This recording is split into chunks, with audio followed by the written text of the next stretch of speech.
सोचिए आपको कैसा लगेगा अगर सरकार खुद आपसे पूछे आपको कितनी सैलरी चाहिए, आपकी सैलरी कितनी बढ़ाई जाए, फिटमेंट फैक्टर कितना रखा जाए। सुनने में शायद आपको ये मजाक जैसा लग रहा होगा, लेकिन ये बिल्कुल सच है। देश के करीब 49 लाख केंद्रीय कर्मचारी और 69 लाख पेंशनर्स अब सीधे अपनी सैलरी और पेंशन तय करने की प्रक्रिया का हिस्सा बन सकते हैं। सरकार ने 8वें केंद्रीय वेतन आयोग की आधिकारिक वेबसाइट लॉन्च कर दी है और कर्मचारियों से साफ कहा है कि बताइए आपको कितनी सैलरी चाहिए, आपकी सैलरी कितनी होनी चाहिए। क्या है ये पूरी कहानी और आप अपना सुझाव कैसे दे सकते हैं और कब तक दे सकते हैं, आइए जानते हैं आज की इस खबर में।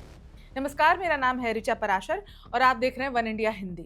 केंद्र सरकार ने 8वें केंद्रीय वेतन आयोग की आधिकारिक वेबसाइट 8cpc.gov.in लॉन्च कर दी है। इसके साथ ही वेतन आयोग ने पहली बार सरकारी कर्मचारियों को और पेंशनर्स को ये मौका दिया है कि वे सीधे अपनी सैलरी, पेंशन, फिटमेंट फैक्टर और सालाना इंक्रीमेंट पर सुझाव दे सकें।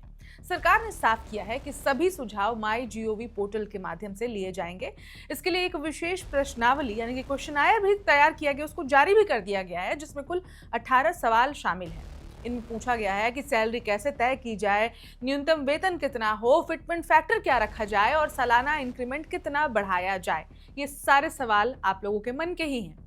8वें वेतन आयोग ने यह भी भरोसा दिलाया है कि सुझाव देने वालों की पहचान भी जो है वो पूरी तरह से गोपनीय रखी जाएगी, यानी कर्मचारी और पेंशनर्स बेझिझक अपनी राय रख सकते हैं।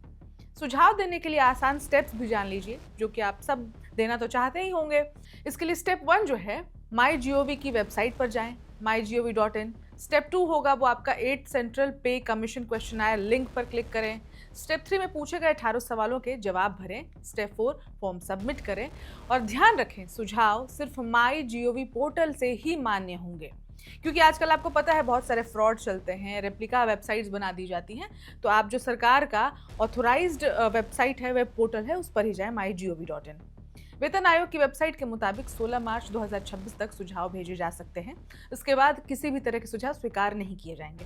तो अंतिम तारीख से पहले फटाफट, देर क्यों करना है, आप अभी अपना सुझाव जारी कर दीजिए। अब कौन दे सकता है सुझाव?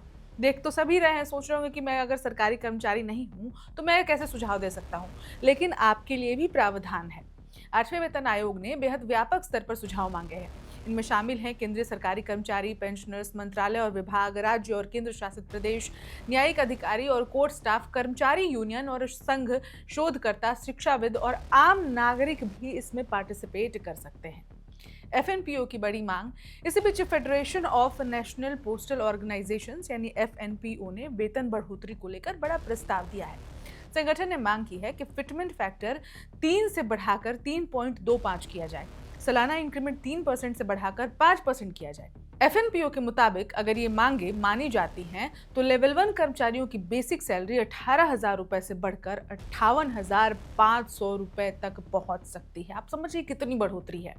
वहीं कैबिनेट सेक्रेटरी जैसे शीर्ष पदों की सैलरी 8 लाख रुपए से ज्यादा हो सकती है। तो अब आगे इसमें क्या होने वाला है? अब सबकी नज़र 25 फरवरी 2026 को होने वाले NCJCM की अहम बैठक पर है। इसी बैठक के बाद अंतिम सुझाव वेतन आयोग की चेयरपर्सन को सौंपे जाएंगे, जो आने वाले समय में लाखों कर्मचारियों और पेंशनर्स की आर्थिक तस्वीर बदल सकते हैं। इस खबर में इतना ही, लेकिन फटाफट सुझाव आप भी दीजिए और अपने फ्रेंड्स और जो स्पेशली जो गवर्नमेंट एम्प्लॉयज़ हैं उनको तो ज़रूर ही शेयर कर दीजिए, ताकि उनको भी इसमें पार्टिसिपेट करने का मौका मिले। और बाकी अपडेट्स के लिए देखते रहिए one India Hindi.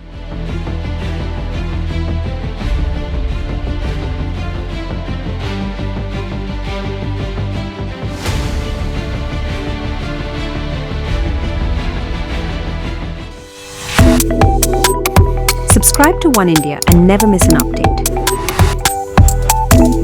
Download the One India app now.